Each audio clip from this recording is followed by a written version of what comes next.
बहुत बार एग्जामों में एक क्वेश्चन पूछा हुआ है, स्थिर वैद्युत बल तथा गुरुत्वाकर्षण बल में तुलना। देखो इसका डेरिवेशन देखो, स्थिर वैद्युत बल के लिए, स्थिर वैद्युत बल के लिए, स्थिर वैद्युत बल की गणना, समझना, बल की गणना हमें मालूम है कि स्थिर वैद्युत बल के कंडीशन में जो इलेक्ट्रॉन पर आवेश होता है, इलेक्ट्रॉन पर आवेश, इलेक्ट्रॉन पर आवेश, इलेक्ट्रॉन पर आवेश QE, QE का मतलब समझ रहे हो, इलेक्ट्रॉन पर आवेश, समझे, इलेक्ट्रॉन पर आवेश होता है बच्चों -1.6 × 10⁻⁻19 कूलम, ठीक। और प्रोटॉन पर जो आवेश होता है, प्रोटॉन पर आवेश, प्रोटॉन पर आवेश को QP से रिप्रेजेंट करते हैं, बराबर। बस इनमें और उनमें दोनों में बस इतना अंतर है कि इलेक्ट्रॉन पर नेगेटिव चार्ज होता है, प्रोटॉन पर पॉजिटिव चार्ज होता है। तो 1.6 × 10⁻⁻19 कूलम। देयरफॉर कूलम के नियम से बल की गणना करनी है तो कूलम के नियमानुसार FE, FE का मतलब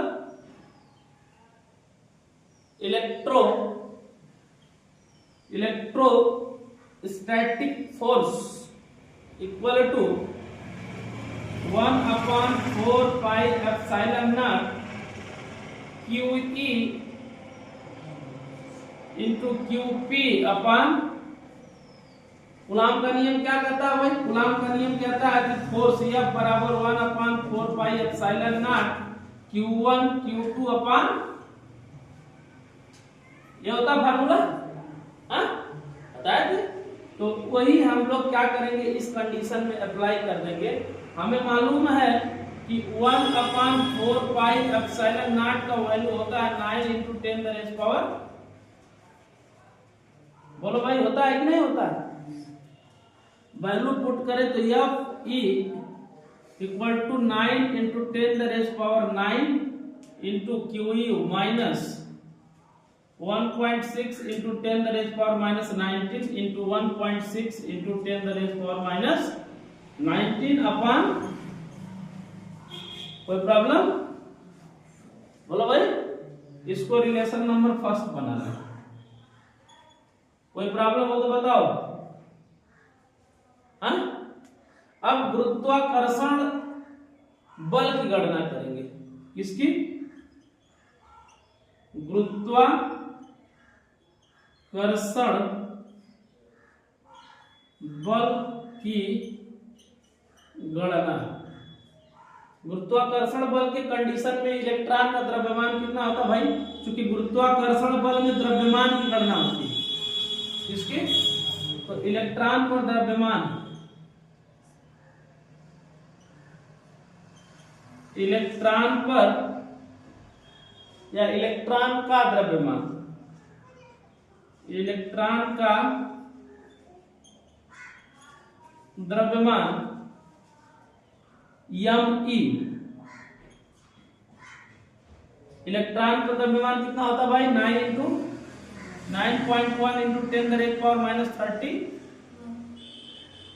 और प्रोटॉन का द्रव्यमान कितना होता है MP, प्रोटॉन का द्रव्यमान, प्रोटॉन का द्रव्यमान कितना 1.67 × 10⁻20, क्लियर है। तो फोर्स निकाल लेंगे यहां से FG, that is the force in the gravitational, क्या हो जाएगा G MI × MP अपॉन, बराबर। वैल्यू रख देंगे, हमें मालूम है कि G का वैल्यू कितना होता है भाई 6.67 × 10⁻⁻⁷ 11, यही होता है ना, रख दें तो F G equal to 6.67 into 10⁻⁻11 into EMI दे रखा है 9.1 into 10⁻31 into 1.67 into 10⁻27 upon relation number second. कोई प्रॉब्लम? नोट करो यहां तक।